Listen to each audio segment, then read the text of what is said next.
সুপ্রিয় দর্শক শ্রোতা, সকলকে শুভেচ্ছা। আজ মঙ্গলবার 22 এপ্রিল 2014।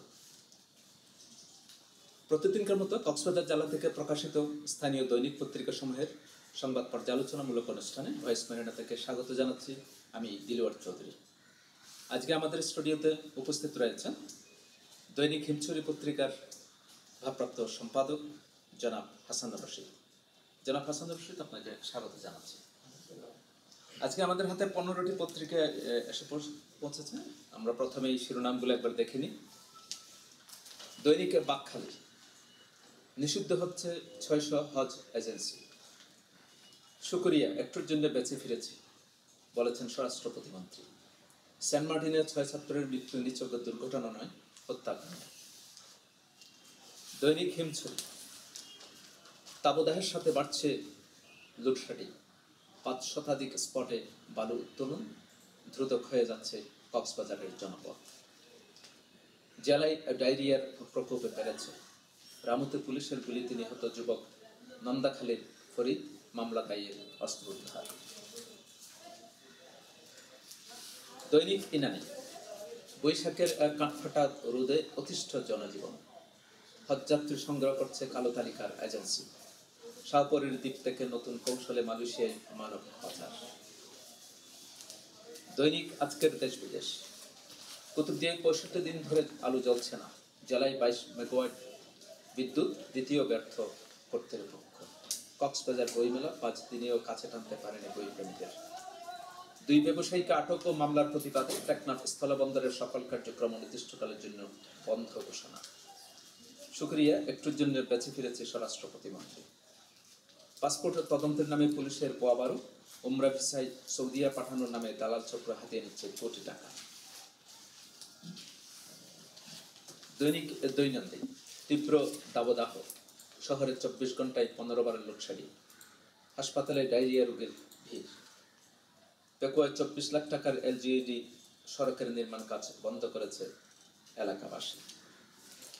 জনাব হাসানুর রশিদ, আপনি বুঝতে পারছেন এখানে প্রায় প্রতিটি পত্রিকারই প্রধান শিরোনাম এখন দগ্ধীভূত হচ্ছে জনজীবন, যেই প্রখর রৌদ্র তাপদাহে, পাশাপাশি লোডশেডিং চলছে। এবং কোনো কোনো পত্রিকায় আশঙ্কা প্রকাশ করছে 43 ডিগ্রি পর্যন্ত, 43 ডিগ্রি সেলসিয়াস পর্যন্ত তাপমাত্রা উঠতে পারে, এখন প্রায় 40-40-এর কাছাকাছি। এই তাপদাহের কারণে ডায়রিয়ার প্রকোপ বেড়ে গেছে, এই ধরনের তথ্য আমরা সংবাদপত্রে দেখতে পাচ্ছি। আপনার অভিমত কি এই বিষয়ে, এই যে আবহাওয়াগত পরিবর্তন সবকিছু মিলিয়ে? ধন্যবাদ। আসলে বৈশাখ জ্যৈষ্ঠ 2 মাস গ্রীষ্মকাল আমাদের সর্বত্র দেশ, আমরা বই পড়েছি। তো এই মাসে একটু গরম হবে, তো স্বাভাবিক, কাল বৈশাখী জ্বর হবে, এটা স্বাভাবিক। কিন্তু বিষয়টা আসছে অত্যধিক গরমের বিষয়টা নিয়ে আবহাওয়া পরিবর্তনজনিত কারণে বিগত কয়েক বছর ধরে স্বাভাবিকের চেয়ে একটু তাপমাত্রা বেড়ে যাচ্ছে। এইটা স্বাভাবিকই আমাদের কক্সবাজারের বিষয় আসছে, জলবায়ু পরিবর্তনের কথা বিশ্বে বেশি একটি আলোচিত বিষয়। তারপর কার্বন নিঃসরণ হচ্ছে, সেই জন্য সমুদ্র পৃষ্ঠ উচ্চতা বাড়ছে। তারপরে পৃথিবী দিন দিন গরম হচ্ছে, গ্রিন হাউস এফেক্ট বলে যেটা আলোচিত বিষয়, সেটা আমরা অনেক বেশি। তবে কক্সবাজারে আমাদের এখানে দেখতেছি আমরা পাহাড়, সমুদ্র এগুলো নিয়ে আমাদের এখানে বসবাস। তারপরেও আমাদের তাপমাত্রার ভারসাম্য রক্ষা হচ্ছে না। এই কারণে হচ্ছে না যে পাহাড় নেড়া হয়ে গেছে বারবার, যে কারণে হোক পাহাড়ের বিষয়টা এখানে আসবে। আমরা যেহেতু পাহাড় আর সাগর নিয়ে কক্সবাজার আছে, তারপরে প্রকৃতি এখানে এটা নির্ধারণ করে দিয়েছে, মানে পাহাড়ে গাছ থাকবে, সবুজ গাছগাছালি থাকবে, আর এখানে সমুদ্রে পানি থাকবে, এগুলো নিয়ে ইয়ে হবে। কিন্তু যখন এগুলোর একটা স্বাভাবিক প্রকৃতির নিয়ম যখন আমরা ভঙ্গ করে, যখন আমরা গাছ পোড়া উজাড় করে দেবো, পাহাড় কেটে দেবো, তখন সেই জন্য আমার মনে হয় ওইটা ওই প্রক্রিয়ারই অংশ হিসাবে মানে এখানে দাফাটা বেশি। তো আর সাথে লোডশেডিং, এখন লোডশেডিংটা সরকারি তালিকায় অনুযায়ী বলতেছে মানে দেশে লোডশেডিং স্বাভাবিক আছে, বিদ্যুৎ উৎপাদন স্বাভাবিক আছে, এটা প্রক্রিয়াগত কারণে। আমি কালকে একটা পত্রিকা দেখলাম যে ওখানে নাকি ওই বেশি গরম হলে এই যেগুলো ইয়ে আছে বিদ্যুৎ প্রবাহের জন্য তার এবং এগুলো অনেক সময় সেগুলো গরম হয়ে যায়, সেগুলো লোডশেডিং না থাকলেও নাকি কিছুক্ষণ বন্ধ রাখতে হয়, না তো ওইটা মানে কয়েল যেগুলো আছে সেগুলো সরকারি হিসাবে ওইটা এভাবে বলা হয়। কয়েলের যে কয়েলটা তৈরি করা হয় এটা তো অনেকটা ওই প্লাস্টিকের ট্রান্সফরমারটা নেই আচ্ছা এমনি তো স্বাভাবিক থাকে, এরপরে আবার স্বাভাবিক গরম অত্যধিক গরম হলে নাকি ট্রান্সফরমার উত্তপ্ত হয়ে যায়, সেই জন্য স্বাভাবিক লোডশেডিং না হলেও অনেক সময় 1 ঘন্টা 8 ঘন্টার জন্য এটা বন্ধ রাখতে হয়। তো সরকারি এভাবে ব্যাখ্যা দিচ্ছে। তো লোডশেডিং না আসলে কি ব্যাখ্যাটা কি আসলে কি সঠিক নাকি আমি জানি না, অনেকটা ছেলেগুলানো কোনো কথাবার্তা কিনা এই বিষয়গুলো একটু আমাদের তলিয়ে দেখা উচিত, কারণ অনেক সময় দেখা যাচ্ছে প্রায় 2 ঘন্টা 3 ঘন্টা 4 ঘন্টা পর্যন্ত বিভিন্ন যেটা বললেন সেটা 8 ঘন্টা যদি বন্ধ রাখতে হয় তাহলে 3-4 ঘন্টা থাকে না। কালকে একজন আমাকে বললো যে মানে 7টায় গেছে 7:30 থেকে আসবে, তাহলে অত তাও আবার রাত্রে, তাহলে তো ওইটা তো আর গরমের জন্য এবং থাকতেছে না। সব মিলে আমার মনে হয় আর কক্সবাজার আমাদের এখানে সব এখানে আমি অন্য প্রসঙ্গে একটু হলো ছোট্ট করে বিষয়টা বলি, সেটা হচ্ছে টমটম। টমটম আমাদের কক্সবাজারে চালু হয়েছে হয়তো 2-3 বছর, যা হোক 1 বছর হোক 2 বছর হোক। এখানে প্রথম দিকে পৌরসভা এবং পুলিশ প্রশাসন থেকে কিছুটা 1000 নাকি 800 লাইসেন্স দেওয়া হয়েছিল, সেখানে সরকার সামান্য হলেও রেভিনিউ পাইছে। এরপরে কক্সবাজার এখন টমটম মিনিমাম 10,000 কথা বলতেছে, একটাও আর লাইসেন্স নাই, কিন্তু সরকার একটা করে প্রথম থেকে এখন তো রাজস্ব পাচ্ছে। এটা যদি কোনো নিয়ম নীতি না থাকে তাহলে এগুলো বন্ধ করে দেওয়া হোক, কিন্তু সরকার রাজস্ব পাচ্ছে না, ওই বিদ্যুতের ঘাটতি হচ্ছে, সরকার 1 পয়সাও এখান থেকে কি পাচ্ছে না, রাজস্ব পাচ্ছে না। তাহলে এটা নীতিমালা সরকার বলতেছে যে নীতিমালা আমাদের জেলা প্রশাসক বলতেছেন যে উনি মানে নীতিমালা হবে, তারপরে এটা যেভাবে সেভাবে হবে, কিন্তু নীতিমালা না হওয়া পর্যন্ত অন্তপক্ষে ওই 1000 ছাড়া তার ফলে বিশেষ ব্যবস্থায় আর 1000 ছাড়া আরগুলো আমার মনে হয় বন্ধ করে দিলে এই লোডশেডিং থেকে আমরা বাঁচতে পারি বলে, লোডশেডিং যানজট সবকিছু থেকে আমরা বাঁচতে পারি বলে আমি মনে নিয়মের মধ্যে আসে। আচ্ছা, এটা বেশ কয়েকটি পত্রিকায় আমাদের হজ মৌসুম চলে আসছে, আমাদের ধর্মপ্রাণ এখানকার বিশেষ করে কক্সবাজার অধিবাসী সারা দেশের অধিবাসী যাচ্ছে, কিছু কিছু হজ এজেন্সি নিয়ে বিভিন্ন পত্রপত্রিকায় বেশ প্রধান শিরোনাম হয়েছে। এখানে বাকখালীতে 600 হজ এজেন্সি বন্ধ করার তদন্ত চলার কথা বলেছে, বেশ কিছু হজ এজেন্সি কালো তালিকাভুক্ত করা হয়েছে, স্বয়ং সৌদি আরব থেকে করা হয়েছে আমাদের দেশ থেকে। এই বিষয়টা আপনার এ ব্যাপারে আপনার মন্তব্য? এখানে বিষয়টা হচ্ছে আমরা জনপ্রায়ণ বাংলাদেশের মানুষ, আমরা সাধারণ মানুষ তো এসব বুঝবে না, সবাই ভাবে কোনো এখানে দুইটা বিষয়, একটা হচ্ছে যারা কলাকাটা হজ এজেন্সি লাইসেন্স নিচ্ছে ওরা লাভবান হচ্ছে, কিন্তু মানুষ ক্ষতিগ্রস্ত হচ্ছে। ওরা যদি লাভবান হতে মানুষ প্রায় সময় দেখা যায় বিমান মধ্যে আটকে গেছে, স্বাভাবিকভাবে একটা ভালো কাজের জন্য যাচ্ছে, যদি সেটা প্রতিমধ্যে যদি তারা এরকম হয়রানির সম্মুখীন হয়, এটা তো অবশ্যই আমাদের টাকার পয়সাও যাচ্ছে, হয়রানি হচ্ছে, তারপরে এখানে আবার ওদের তালিকাভুক্ত, কারণ আবার রোহিঙ্গা নাকি ওরা পাচার করে, মানে পাচারের একটা বিষয় আসে। সব মিলে বিষয়টা সেনসিটিভ এবং সরকার যথাযথ যাতে কেউ পদক্ষেপ নিচ্ছে সেজন্য সরকার ধন্যবাদ।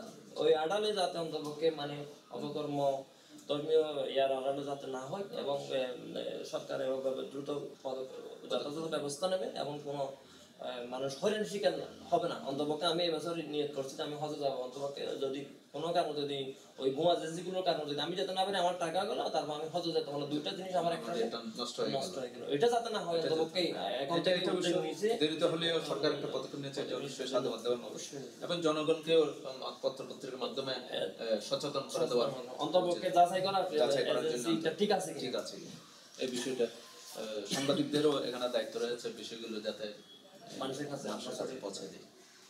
দৈনিক কক্সবাজার ঘোষণাতেই রয়ে গেল ফরমালিন মুক্ত বাজার। সেন্ট মার্টিন ট্র্যাজেডি, অবশেষে সৈকতে উঠেছে সাইনবোর্ড। দখল দূষণে লাল দিঘি এখন মরুভূমি। দৈনিক রূপসী গ্রাম, জোয়ার ভাটা খোঁজ নিয়ে সমুদ্রে ভ্রমণের পরামর্শ প্রধানমন্ত্রীর। টেকনাফে পৌরসভার গাড়ি ব্যবহার করে ময়লা আবর্জনা ফেলে খাসপুকুর দখল। বাক প্রতিবন্ধী কিশোরীর সম্ভ্রমের মূল্য 10,000 টাকা, পুলিশ কিছুই জানে না। পেকুয়ায় বলিখেলায় 2 গ্রুপের সংঘর্ষ, 15 রাউন্ড গুলি বিনিময়। দৈনিক সাগর দেশ, কক্সবাজার হাসপাতালে জনবল নিয়োগ না করায় ক্ষোভ প্রধানমন্ত্রীর। জোয়ার ভাটার খোঁজ নিয়ে সমুদ্র ভ্রমণের পরামর্শ শেখ হাসিনার। বিজিবির কক্সবাজার সদর দপ্তরে বিস্ফোরণের ঘটনায় প্রতিক্রিয়ায় স্বরাষ্ট্র প্রতিমন্ত্রী। আল্লাহর কাছে শুকরিয়া, একটুর জন্য বেঁচে ফিরেছে। জুনে শুরু হচ্ছে ভোটার তালিকা হালনাগাদ, অতিষ্ঠ জনজীবন, তাপমাত্রা বাড়ছে। বাড়ছে টাকার দাম। দৈনিক সমুদ্র বার্তা, মন্ত্রী পরিষদ সচিবকে প্রধান করে কমিটি গঠনের নির্দেশ প্রধানমন্ত্রীর। সেন্ট মার্টিনের ছাত্র নিখোঁজের ঘটনায় লোডশেডিংয়ে অতিষ্ঠ জনজীবন, খাবার পানির তীব্র সংকট। ঈদগাঁওতে বন বিভাগের অভিযানে সিলগালা করাতকল মালিকরা চরম বিপাকে। কক্সবাজারের চকরিয়া সহ জালনোটের ঝুঁকিপূর্ণ ৮ উপজেলা। দৈনিক আজকের কক্সবাজার, জোয়ার ভাটার খোঁজ নিয়ে সমুদ্র ভ্রমণে প্রধানমন্ত্রীর পরামর্শ। বিজিবি কর্তৃক 2 শহরের ব্যবসায়ীকে আটকের প্রতিবাদে টেকনাফ স্থলবন্দর অনির্দিষ্টকালের জন্য বন্ধ। বিজিবির অগ্নিদগ্ধ অপর 5 জওয়ানের ঠিকানা চট্টগ্রামে।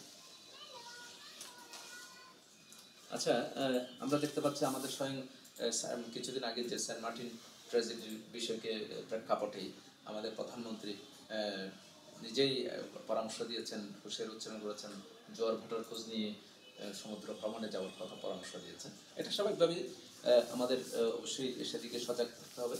একটা পত্রিকা দিয়েছে যে অবশেষে সাইনবোর্ড উঠেছে, সৈকতে সাইনবোর্ড উঠেছে যে বিপজ্জনক কোনো এলাকা। এই বিষয়টা আরো আগে যদি উদ্যোগ নেওয়া হতো তাহলে আমাদের এই ধরনের দুর্ঘটনার মুখোমুখি হতো না। এই বিষয়ে আপনার মন্তব্য? বিষয়টা হচ্ছে প্রধানমন্ত্রী স্বয়ং আমাদের দেশে এরকম হয়ে গেছে যে প্রধানমন্ত্রী কি হচ্ছে, এটা না হলে ভালো, যে যার দায়িত্ব যদি আমরা পালন করি, যার অবস্থান থাকে, তাহলে এটা। তবে আমি বলি, ওখানে সাইনবোর্ড উঠছে, সাইনবোর্ড এখানে আমাদের কক্সবাজার লাবণী পয়েন্টও সাইনবোর্ড আছে।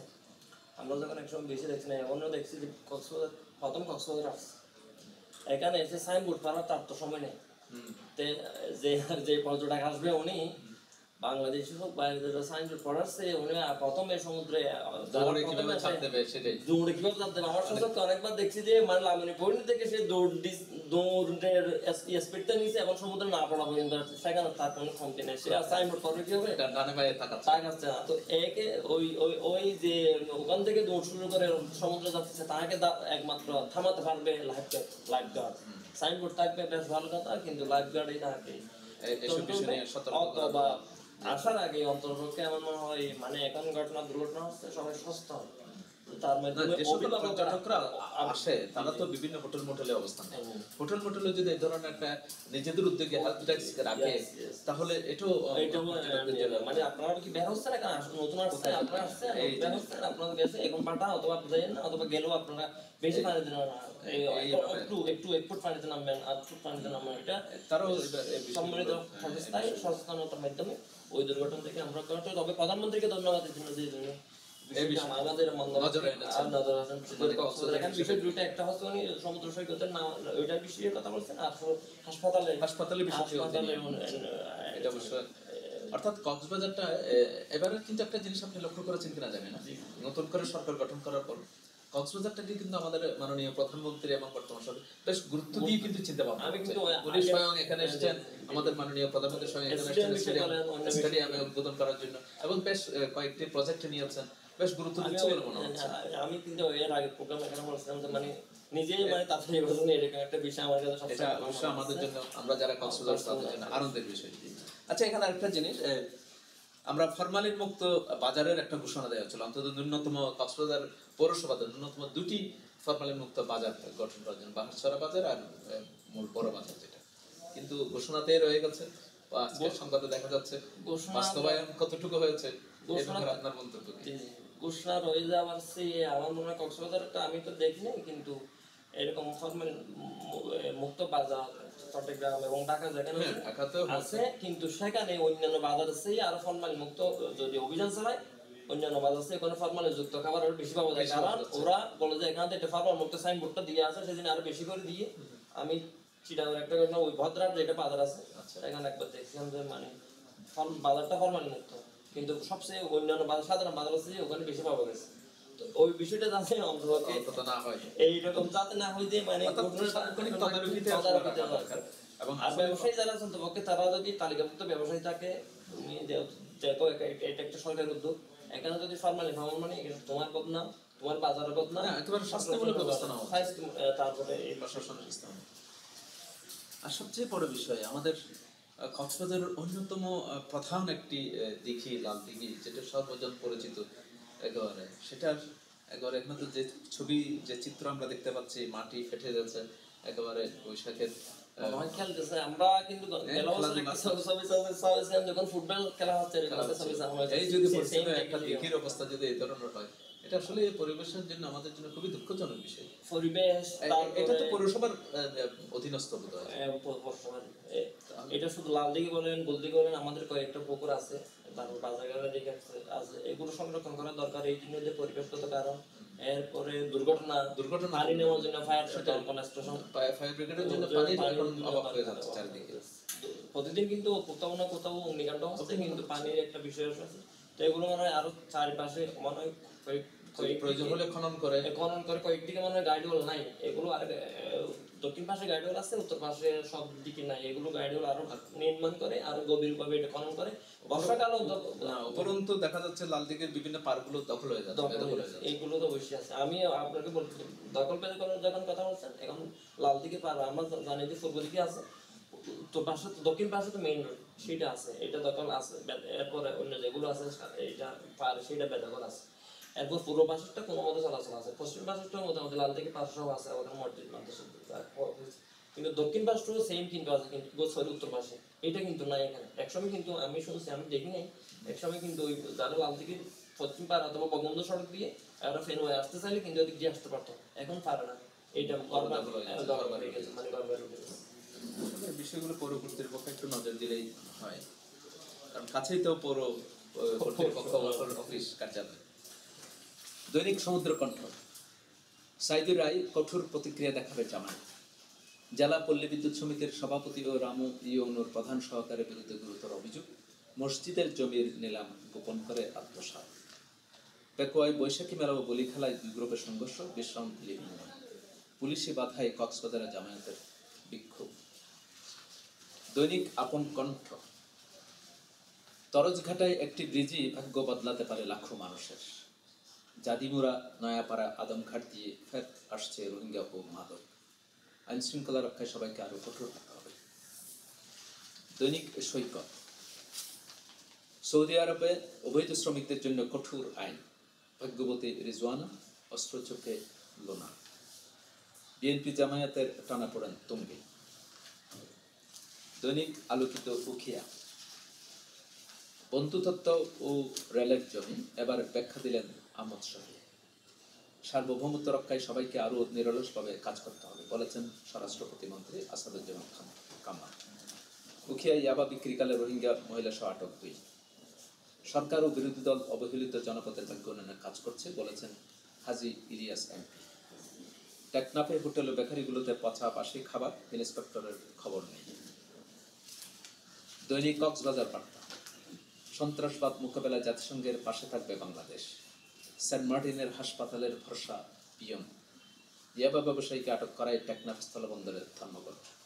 কুতুবদিয়ায় যৌতুকের দাবিতে গৃহবধূকে নির্যাতন। কক্সবাজার চট্টগ্রাম মহাসড়কে বাড়ছে দুর্ঘটনা। গোরখঘাটা তহসিল অফিসে টাকা ছাড়া কাজ হয়। আচ্ছা, আমরা দেখতে পাচ্ছি ইয়াবা 2জন ব্যবসায়ীকে আটক করার কারণে টেকনাফ স্থলবন্দর একমাত্র স্থলবন্দর আমাদের পূর্বাঞ্চলের, এবং আমরা কিছুদিন আগে পত্রপত্রিকা দেখেছি স্থলবন্দর দিয়ে অনেক রাজস্ব আদায় হচ্ছিল, বেশ রেকর্ড পরিমাণ তারা টার্গেটের চেয়ে অধিক রাজস্ব আদায় করেছে আমাদের সরকারের জন্য। এটা অত্যন্ত ইতিবাচক একটা বিষয়। সেটা 2জন ব্যবসায়ী, তাও ইয়াবা ব্যবসায়ী বলে, কথিত ইয়াবা ব্যবসায়ী বলে এখানে আটক করা হয়েছে তাদেরকে। এটার জন্য জিম্মি করে স্থলবন্দরে ধর্মঘট ডেকেছেন ব্যবসায়ীরা। এটা তো এই বিষয়টাকে আপনি কিভাবে ব্যাখ্যা করছেন? এখানে বেশ কয়েকটা পত্রিকা আসছেন এটা ইয়াবা ব্যবসায়ী আটক করার ধর্মঘট, এটা শুধু ইয়াবা ব্যবসায়ী হিসাবে আমার মনে হয় তালিকাভুক্ত, এবং ওদেরকে আটক করার সময় ইয়াবা পাওয়া গেছে, সেটাকে পুঁজি করে আমি বৈধ ব্যবসা আড়ালে আবার অবৈধ ব্যবসা করবো, এটাকে কেন্দ্র করে আবার আমি আমার সঙ্গে ওখানে যে এজেন্সি ওঠানো মনে হয় এটা নিয়ে একটা আন্দোলন। এখন তো সবগুলো আমি ভালো হলে ভালো হলে তো ভালো ব্যবসা করলে ভালো, এখন কিন্তু অন্যায় ব্যবসায়ের জন্য অবৈধ ব্যবসায়ের জন্য জিম্মি করে রাখতে আপনি যেটা বলেন সেটা একত্রিত আমি করবো, কিন্তু আমার সংগঠন আছে বলে অথবা আমরা ঐক্যবদ্ধ বলে ওইটাকে সংগঠনকে ব্যবহার করে আমি যদি অনৈতিক কাজ করি এবং সেটা ঢাকার জন্য আবার আমার সংগঠনকে ব্যবহার করে সরকারকে ব্যাখ্যাটা করার চেষ্টা করি অথবা প্রশাসনকে ব্যাখ্যাটা করার চেষ্টা করি, সেটা মনে হয় আমার সেটা আরেকটা অনৈতিক, সেটা তো আরেকটা অনৈতিক এবং এটা সমর্থনযোগ্য হতে পারে। এটা বিষয়ে জনগণকে এবং প্রশাসনের ব্যাপারে আসলে কঠোর হওয়াটাই উচিত। এবং অনেকদিন ধরে আমি আগে বলছিলাম অনেক সেন্ট মার্টিনের হসপিটাল ব্যাপারে আমরা গত কয়েকদিন ধরেও আলোচনা করেছি।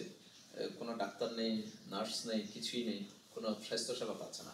আজকের একটা পত্রিকা দেখা যায় ভরসা হচ্ছে একজন পিয়ন হাসপাতালে সেন্ট মার্টিনের। 20,000 নাকি 10,000 টাকা আমার তো বলতে 10,000 হাসপাতাল, ওখানে অন্তপক্ষে একজন ডাক্তার সার্বক্ষণিক ভাবে ওখানে থাকার অবশ্যই দরকার। উচিত। এখানে দরকার হলে যাচ্ছে, রাত্রি দিবস করছে ওখানে। দরকার হলে সেটার জন্য একটা এই যে ডাক্তার অথবা আনুষঙ্গিক নিয়ে ওই ডাক্তারের জন্য যেগুলো অন্তপক্ষে এখানে ফেসিলিটি দরকার ওনাকে কারণ থাকার জন্য, যেহেতু কক্সবাজারে একজন ডাক্তার থাকবে ওনার সাথে ওখানে দূরে একজন ডাক্তার থাকবে, এটা একটু যদি ইয়া হয় তবুও আমার মনে হয় সরকার অন্য খাতে ওনাকে ফেসিলিটি দিয়ে অথবা অন্য দিয়ে মানে ওই ডাক্তারটা যাতে ওখানে থাকে সেটা নিশ্চিত করার জন্য সরকার জানাতা করতে হয়, প্রশাসনের জানাতা করতে হয়, অথবা মন্ত্রণালয়, এটা সরকার করতে হবে, মন্ত্রণালয় করতে পারে অথবা স্বাস্থ্য অধিদপ্তর করতে পারে। এটা মনে হয় একজন ডাক্তার নিশ্চিত করলেই অন্তপক্ষে স্থানীয়দের স্বাস্থ্য নিবাস এবং পর্যটকদের জন্য এটা উপকারী হবে। যেমন ওই যারা মারা গেল ওই দিন ওই হাসান ইউনিভার্সিটির ছাত্র, ওদেরকে মৃত ঘোষণা করার জন্য অথবা ওনাদেরকে মানে এটা জীবিত আছে কিনা পরীক্ষার জন্য অন্তপক্ষে প্রাথমিক পরীক্ষার জন্য ওনাদেরকে মানে এটা টাঙ্গা পর্যন্ত আনতে হয়েছে যে ওনারা মানে বেঁচে আছে সেটা জানা।